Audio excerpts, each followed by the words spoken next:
Halo Lydia, maaf nih, ada sedikit trouble.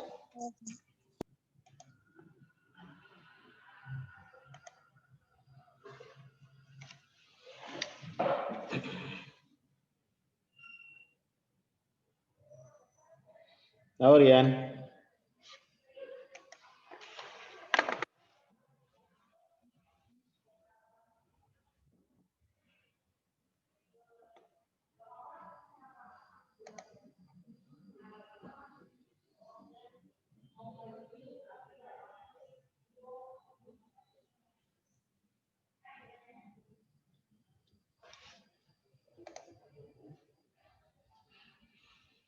Kameranya on kan dulu.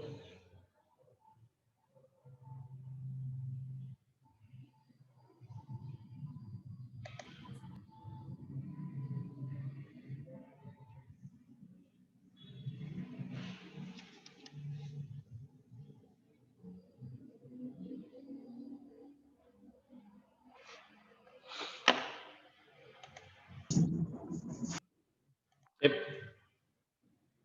Mohon maaf ya, tadi ada sedikit trouble di jaringan, jadi telat 15 menit untuk membuat koneksi berjalan. Tapi tidak apa-apa lah. Oke, yang belum siap bukunya, tolong disiapkan bukunya. Kameranya dinyalakan. Ya. Kameranya dinyalakan biar seru aja. Biar Bapak bisa melihat, kan kangen nih udah 1 semester lebih ya berlalu. Berapa bulan tuh? Dari bulan Maret, April, Mei, Juni, Juli, Agustus, September, Oktober, November. Sudah 9 bulan kita tidak bertemu. Kalian juga sudah tumbuh giginya. Ya, kalian sudah makin besar-besar. Kalian juga sudah boring di mana? Di rumah. Mudah-mudahan semuanya bisa cepat. Bapak ngasih waktu mungkin beberapa menit, 1 menit lagi deh. Bapak akan mulai supaya tidak terlambatnya makin ini. Karena kalian juga akan belajar matematika setelah ini. Oke, Bapak mau minta tolong ke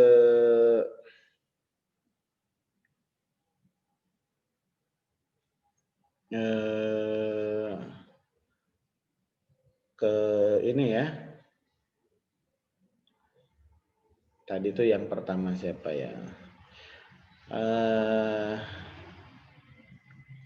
Lydia mana? Oh ngilang Lydia. Oh ya, Pak. Kameranya nggak ada.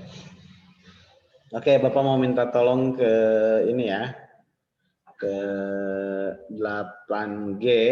Bapak mau minta tolong ke siapa? Lydia 8G kan? Iya. Tolong minta catetin teman-temannya 8G yang hari ini masuk, yang ikut sinkronus.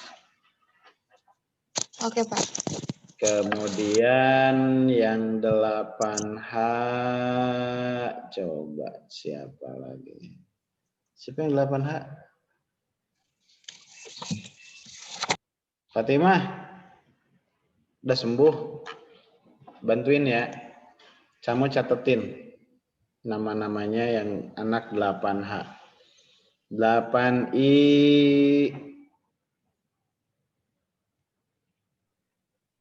Siapa yang 8I? Yang 8I siapa?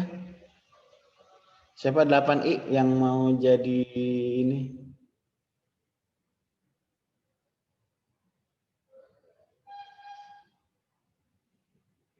Najwa, kamu 8 apa? Siti Najwa. 8I, Pak. Ayo udah. Pas berarti. Ini ya. Catetin ya anak 8I. Oke. Ya, Pak. Makasih.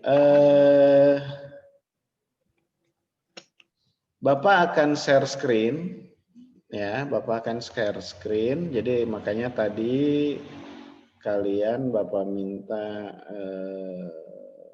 menyiapkan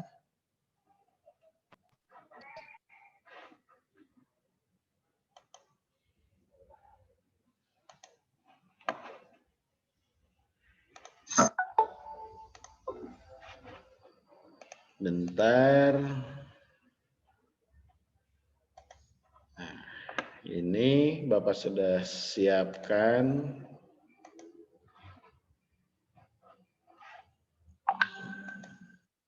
Coba Bapak nanya nih, Farel, kebaca nggak slide Bapak? Baca. Apa judulnya? Tata urutan perundangan undangan di Indonesia. Oke, sip, makasih. Takutnya nggak kebaca. Oke, kita minggu ini minggu terakhir ya, jadi tolong semuanya bisa dicermati karena Selasa depan kita akan melaksanakan semester ya, sudah melaksanakan semester. Nah, ini materi terakhirnya tata urutan perundang-undangan di Indonesia. Terus mau ngapain? Kita harus belajar tata urutan perundang-undangan di Indonesia. Nah, salah satunya supaya kita bisa paham bahwa apa yang kita lakukan di hari-hari sekarang itu akan terkait dengan tata urutan perundang-undangan. Nah, di mana kita harus mengertinya supaya kita bisa fleksibel ya. Karena kita mengerti urutan undang-undang, aturan-aturan dari atas sampai ke bawah itu seperti apa. Ya, supaya kita fleksibel, kita tahu aturannya seperti apa dan kita bisa mengerti apa yang harus dilakukan supaya tidak melanggar peraturan itu. Oke. Tujuannya kita belajar ini adalah untuk memahami tata urutan peraturan perundang-undangan dalam sistem hukum Indonesia. Dalam sistem hukum nasional di Indonesia. Ini tujuannya. Definisinya. Nah, ada perundang-undangan ya, ada juga undang-undang. Ada dua nih. Ada perundang-undangan, ada undang-undang. Pak, bedanya apa? Nah, ini bedanya. Peraturan perundang-undangan adalah peraturan tertulis. Bisa cek lebih. Najwa di mute. Peraturan tertulis yang memuat norma hukum yang mengikat secara umum dan dibentuk atau ditetapkan oleh lembaga atau pejabat yang berwenang. Jadi yang menetapkannya itu oleh lembaga negara atau pejabat yang berwenang melalui prosedur yang ditetapkan dalam peraturan perundang-undangan. Jadi peraturan perundang-undangan itu peraturan tertulis yang di dalamnya ada norma hukum yang mengikat. Mengikat itu seperti apa? Kepada siapa? Mengikat itu kepada semua warga negara atau kepada penduduk atau kepada badan hukum yang ada di wilayah undang-undang itu. Misalnya peraturan di Jawa Barat, semua warga Jawa Barat kalau mau ketemu orang keluar rumah harus pakai masker. Mau nini-nini, mau aki-aki, mau orok bila perlu, ya. Mau anak sekolah SMA, SMP, SD semuanya harus pakai. Anak-anak yang kecil tidak boleh ke masjid gitu misalnya. Sholat di masjid itu harus pakai jaga jarak. Itu ada peraturannya, ada protokol kesehatannya. Ini contoh ya. Ini peraturan perundang-undangan. Kemudian kalau undang-undang, nah beda kan? Undang-undang atau nama lainnya legislasi. Kalau di Amerika mah keren nyebutnya bill. Ya, undang-undang itu bill. Makanya mereka nyebutnya Bill of Rights. Nah, kalau kamu pernah dengar nama Bill of Rights, Itu dari sana. Undang-undang atau bahasa lainnya legislasi yang membuatnya anggota DPR-nya disebut legislator adalah hukum yang telah disahkan oleh badan legislatif, badannya legislatif, yang melaksanakannya eksekutif. Kalau ada yang melanggar, dihukum, diadili oleh yudikatif atau unsur ketahanan yang lainnya. Sebelum disahkan, undang-undang disebut rancangan undang-undang. Undang-undang berfungsi untuk digunakan sebagai otoritas. Pak, otoritas kok kayak dekat-dekat dengan otoriter? Iya. Kalau sudah jadi undang-undang, maka orang sudah tiada maaf. Ini Pak atau Pak, masa Pak? Saya kan nggak tahu. Tidak ada maaf. Siapapun anak, misalkan gini, Undang-Undang Sistem Pendidikan Nasional, wajib belajar 12 tahun. Harusnya ketika kamu tidak sekolah, itu dihukum. Siapa yang dihukum? Bapaknya. Nah, ini contoh ya. Jadi otoriter kalau sudah jadi undang-undang. Untuk apa? Untuk mengatur. Nah, ini mengatur ya. Ke sekolah seragamnya harus menggunakan seragam. Nanti diatur lagi, nanti ada urutannya. Sampai keluarlah putih biru. Untuk menganjurkan. Jadi undang-undang itu menganjurkan. Terus menyediakan dana. Kata undang-undang, ayo siapin duitnya. Gaji itu orang-orang yang menjalankan undang-undangnya. Kemudian untuk menghukum, untuk memberikan, untuk mendeklarasikan, atau untuk membatasi sesuatu. Sorry, kalian mendengar suara berisik nggak? Dengar, Pak. Kedengaran nggak berisik dari luar?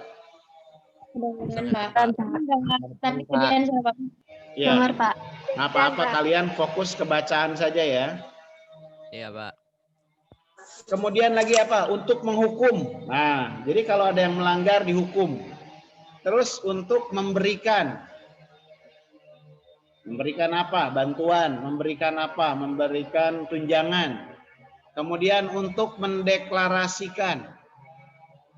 Misalnya dibuatlah undang-undang bahwa Laut Cina Selatan, Laut Cina Selatan itu yang masuk ke wilayah Indonesia oleh Pak Jokowi dibuat undang-undang itu disebut dengan Pulau Laut Natuna Utara, mendeklarasikan kepada negara lain bahwa laut yang masuk ke wilayah Indonesia yang oleh luar negeri disebutnya Laut Cina Selatan, oleh Indonesia disebut Laut Natuna Utara, mendeklarasikan supaya orang lain nggak ada yang seenaknya masuk wilayah Indonesia.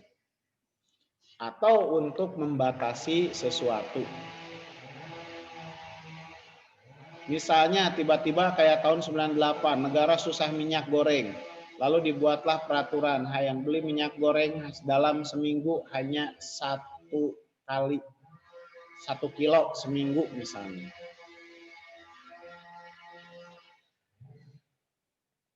Itu contohnya ya. Jadi undang-undang itu seperti itu. Kemudian, nah ini tata urutannya ini. Tata urutan perundang-undangannya. Ya, jadi kalian biar tahu agak kecil memang, tapi ini yang pertama adalah Undang-Undang Dasar 1945. Apa itu? Nah, UUD-nya ini. Hukum dasar tertulis yang memiliki kedudukan sebagai hukum dasar yang tertinggi. Hukum dasar adalah norma dasar atau aturan dasar yang menjadi sumber hukum pembentukan peraturan perundang-undangannya yang di bawah UUD. Jadi undang-undang dasar itu akan menjadi sumber hukum, sumbernya. Jadi begitu membuat undang-undang harus bersumber dari Undang-Undang Dasar 1945. Tidak boleh tidak. kalau di Indonesia. Oke, kita kembali. Yang kedua apa? TAP MPR. Ini urutannya. Yang pertama tadi UUD 45, yang kedua TAP MPR. Apa TAP MPR? TAP MPR itu adalah ketetapan MPR. Suatu bentuk keputusan atau ketetapan yang dikeluarkan oleh MPR dan memiliki kekuatan hukum serta mengikat keluar dan ke dalam MPR. Jadi mengikatnya buat anggota MPR atau ke luar MPR. Contoh, ketetapan MPR tentang bahaya laten komunis. Tentang komunis sebagai partai terlarang di Indonesia. Itu ada di TAP MPR dan hari ini masih berlaku. Ya. Kedudukannya di bawah Undang-Undang Dasar 1945. Kapan MPR itu terdiri dari anggota DPR dan DPD. Jadi ada anggota DPR, ada DPD, dan mereka itu otomatis menjadi anggota MPR. Kapan mereka bersidangnya? Minimal setahun sekali. Minimal setahun sekali. Kapan minimalnya itu? Minimalnya adalah ketika tanggal 16 Agustus 1945. Biasanya MPR menggelar sidang, kemudian Pak Jokowi pidato, melaporkan tahun, misalnya pidato 17 Agustus tahun 2000, melaporkan tahun 2019, rencana tahun 2020. Ada nggak di peraturannya pidato presiden? Tidak ada. Makanya kebiasaan itu disebutnya konvensi. Ya, kebiasaan ketatanegaraan yang tidak ada aturannya disebutnya konvensi.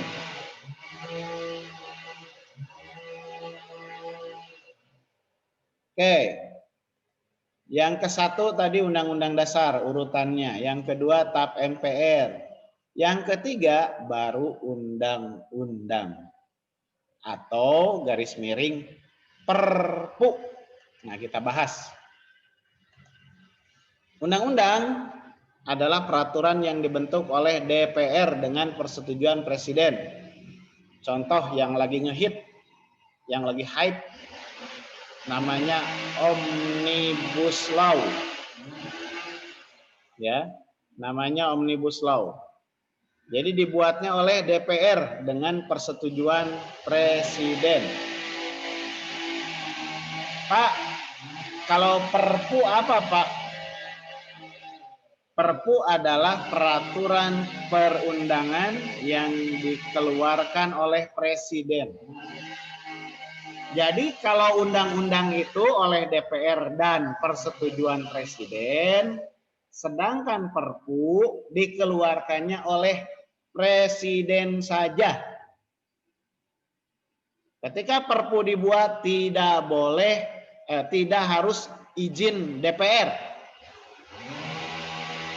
Tetapi setelah disahkan Perpunya, maka DPR berkewajiban membahas Perpu dan mengesahkannya menjadi undang-undang. Sama dengan undang-undang.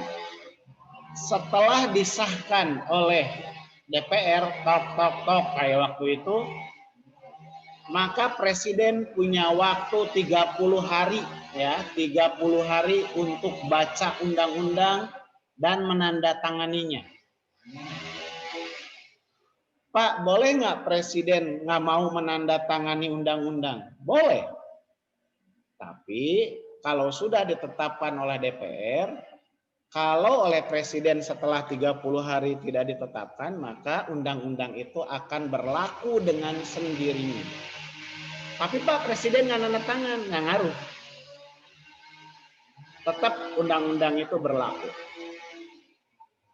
Pak, presiden mau punya cara untuk buat undang-undang baru, dibuat Perpu. Ya. Oke, kita balik lagi ke sini. Pertama, Undang-Undang Dasar, TAP MPR, Undang-Undang atau Perpu. Yang berikutnya adalah peraturan pemerintah. Apa peraturan pemerintah? Peraturan pemerintah adalah pelaksanaan dari suatu undang-undang, pasal 15 ayat 2, yang memuat aturan umum untuk melaksanakan undang-undang. Ya. Jadi peraturan pemerintah itu merupakan pelaksanaan dari suatu undang-undang. Peraturan pemerintah memuat aturan umum untuk melaksanakan undang-undang.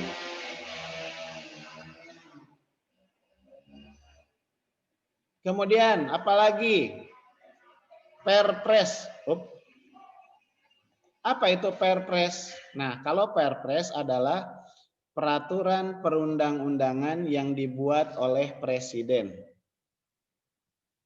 Jadi peraturan presiden itu peraturan perundang-undangan yang dibuat presiden, materi muatan peraturannya untuk yang diperintahkan oleh undang-undang atau materi untuk melaksanakan peraturan pemerintah. Jadi kalau peraturan peraturan pemerintah untuk menjalankan undang-undang. Kalau peraturan presiden untuk melaksanakan peraturan pemerintah gitu. Jadi naik ke atas. Untuk menjalankan peraturan pemerintah itu butuh peraturan presiden. Atau nanti disebutnya ada executive command gitu ya. Command, perintah eksekutif. Kemudian ada apa lagi setelah Perpres? Setelah Perpres ada Perda. Apa itu Perda? Perda adalah peraturan perundang-undangan yang dibentuk oleh DPRD provinsi dengan persetujuan bersama gubernur. Karena Perda provinsi, maka persetujuannya itu, pengesahannya itu, jadinya itu adalah dibentuk oleh DPRD provinsi dengan persetujuan bersama gubernur. Ini contoh nih, di DKI dibuat perda bahwa kalau kalian tidak mau, rakyat warga DKI yang tidak mau, misalnya ketika mau diswab dia menolak, maka dia harus bayar denda 5 juta. Kalau di Jawa Barat perdanya misalnya barang siapa yang nggak pakai masker denda 250.000. Nah, itu pembuat perda itu harus persetujuan antara DPRD dan gubernur. Kemudian ada lagi perda kabupaten atau kota.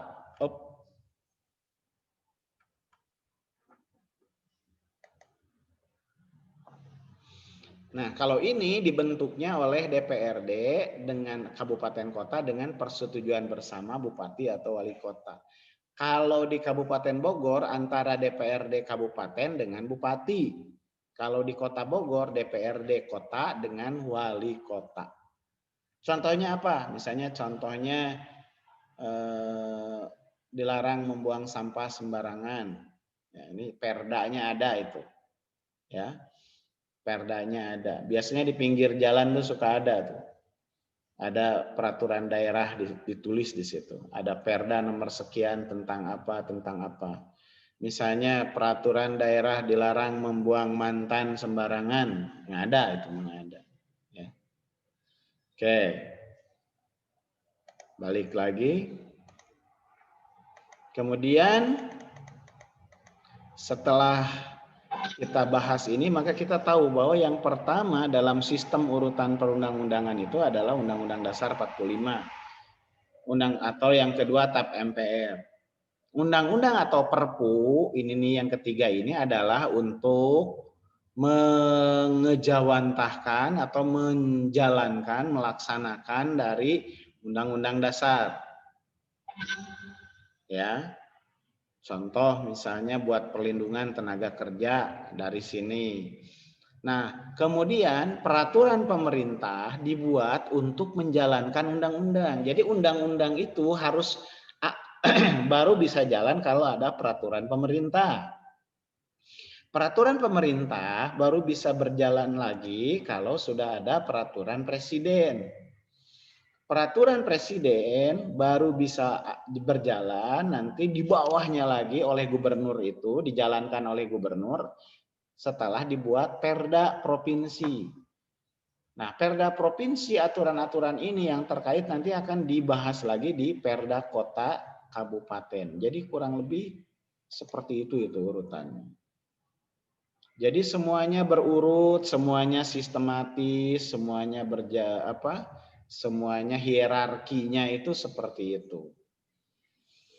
Mudah-mudahan kalian bisa mengerti. Nanti Bapak akan kirim slide-nya di GCR atau mungkin di WA grup aja kali ya. Oke. Tolong kameranya di-on-kan. Bapak mau ambil gambar dulu. Silakan kameranya semuanya di-on-kan.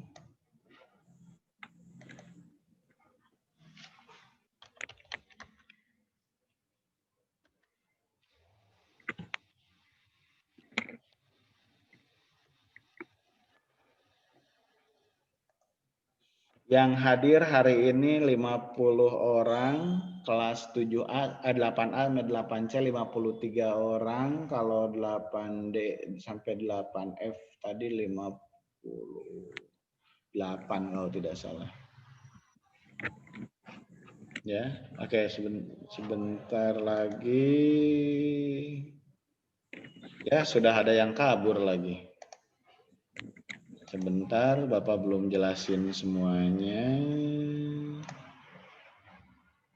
Mohon sabar.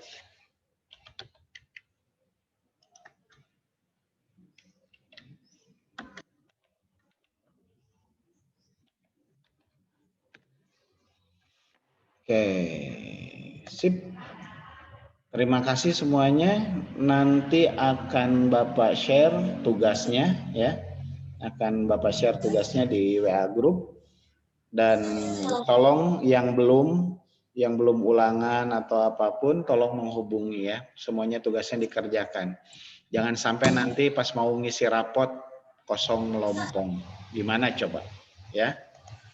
Oke, mudah-mudahan semester depan nggak tahu sudah masuk atau belum. Kalaupun belum, kita semuanya diberikan kesempatan untuk selalu bisa seperti ini. Oke, terima kasih. Senang belajar bersama kalian dalam semester ini. Mudah-mudahan berkah ya ilmunya, bisa digunakan. Kalian juga tetap sehat. Ingat pesan Ibu kemanapun ya. Tolong nih, udah 9 bulan kita. Jangan sampai 9 bulan kita menjadi sia-sia. Kenapa? Karena kecerobohan kita nggak mau pakai masker, nggak mau jaga jarak, dan nggak mau cuci tangan. Ya, tolong itu dijaga. Ya, oke. Sampai ketemu di minggu yang di semester yang akan datang. Ya, tolong baca PPKN. Kemarin Bapak udah lihat hasilnya. Banyak yang terjebak. Bacaannya nggak teliti. Nilainya nanti Bapak mau share ke grup masing-masing biar pada tahu ya. Apa? Biar buka-bukaan pokoknya mah. Tadi siapa? Ligia, Fatima, sama siapa lagi tadi? Tolong ya, nanti japri ke Bapak yang datang hari ini, yang nongol hari ini. Oke, sampai ketemu di semester yang akan datang. Sampai ketemu tahun depan. Wah, kita akan berpisah selama 1 tahun. Ketemu lagi bulan apa? Januari ya, 2021. Ingat yang berlibur, ya, yang nanti mungkin kalian berlibur kemana, pakai masker, jaga jarak, dan cuci tangan. Ya, oke, sampai cukup sekian. Assalamualaikum warahmatullahi wabarakatuh.